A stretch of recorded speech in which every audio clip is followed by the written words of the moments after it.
Hello! Today I get to chat with you about one of my favorite work experiences. It is during the time that I was able to work directly with a school district, specifically the superintendent of schools, and help them build out a full-service community schools model. And those who have clicked on this link probably have heard about it before, but what it is when communities and schools come together to work together to figure out how can we help the academic and the health outcomes of not just the children, but the families and the community in that geographic area. So this was a bold mission that the superintendent and I just felt the city we were working in was perfect to bring all of these pieces together. There were hundreds of nonprofits, and the question that he asked was, how do parents know about these resources before it's too late? And so that was the spark that launched us on this journey called Full Service Community Schools. So today what I would like to tell you about Full Service Community Schools is actually what happened towards the end. And that is, the question that I get is, if you build a baby, right? If you're the founder of an organization, when do you know, or how do you know, that you've set up the organization for success and can feel confident in moving on? So really today what I'd like to chat about is not the program specifically or the initiative specifically, but rather the steps that we took so that I could step away and know that the initiative would live on long after us, or at least confidently set up the organization in that way. And actually the superintendent knew that he was going to retire soon. So he was also interested in ensuring that things were properly set up so that the initiative could continue. In total, Keith and I worked together on this for about 3 years.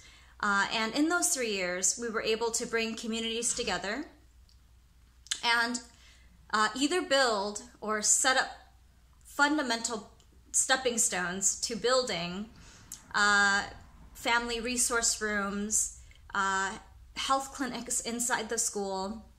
One of the high schools had a more robust community clinic. And we also worked together on building a youth recreation center. And ultimately, when I left at the 3rd year, all of these systems were set up. All of these resources were set up. And I knew that in that last year, the hard work actually was working with staff and with the partners in the school as well as outside of the school. So all of the medical clinics, insurance companies, small businesses, city staff, local churches. It was getting everyone on the same page and continuing to work together to problem solve. That was actually a whole new level of interesting, difficult work, but was so essential to ensuring that this full service community schools initiative wasn't just on paper, wasn't just buildings and resource rooms that were built, but the people within them were actually working together with the same mission. And I'm happy to share that it's been about 9 years, and the results have been amazing. The initiative is still going strong. Student academics, health outcomes, behavioral issues have all trended in an amazing direction, significant improvements. And it's due to the 100 different types of partners and programs that have come together and really left their egos at the door to be able to talk together and say, oh, what does your program do? Okay, mine does this. Okay, how could we collaborate? There's a little bit of overlap here. Maybe you focus on that and I'll focus on this.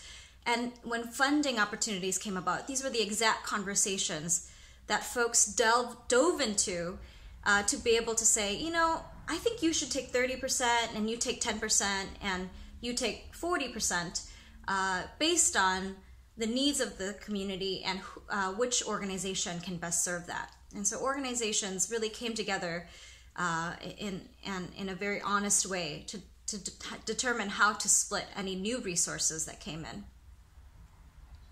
So one of the number one things that I like to share about sustainability of this initiative is because we didn't start by approaching new money, we actually started by approaching existing money.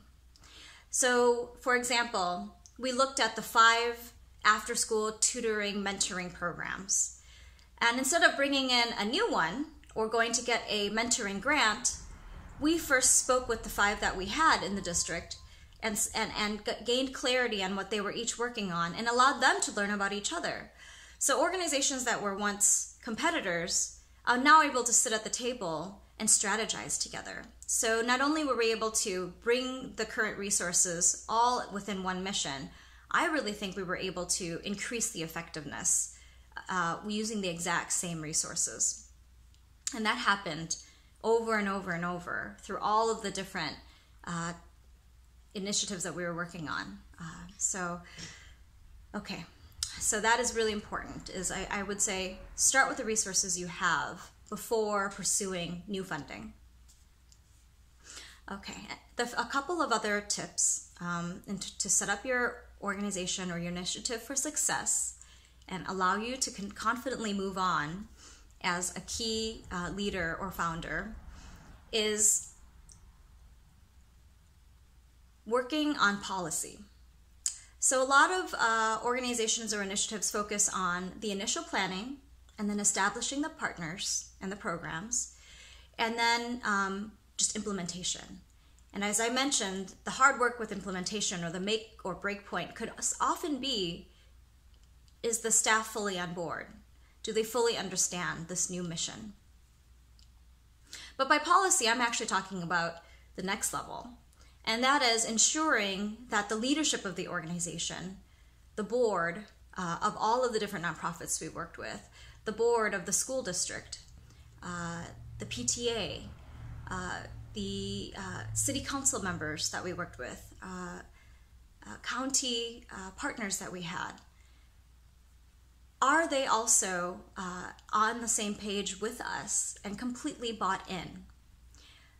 With all of those different partners and stakeholders bought in, we've created a system now that isn't just owned by the school district. And so I felt when I left that I had so many advocates for this program. It was not just me. Closely related to that is, at some point, having to manage so many different projects, and when the clinics started to open and the resource rooms started to open, I had to very quickly create protocols and hire staff, and immediately really use delegation as a tool. And hiring good staff and trusting them, sometimes it can be hard if you are a founder or someone who came up with an initiative to fully delegate.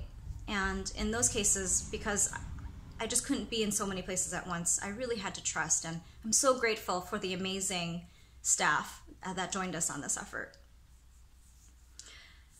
Finally, in the policy side, the superintendent and I, we really were very intentional with advocating and educating about what full service community schools was about. There weren't any bills on the table. There wasn't any money specifically we were asking for, but we just wanted to let people know what we were doing and our goals for embarking on these initiatives.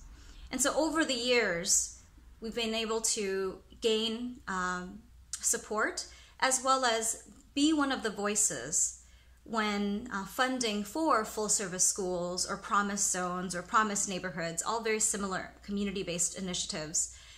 We were one of the voices and have become one of the model school districts in those conversations when they're making decisions around public funding. So on the policy side,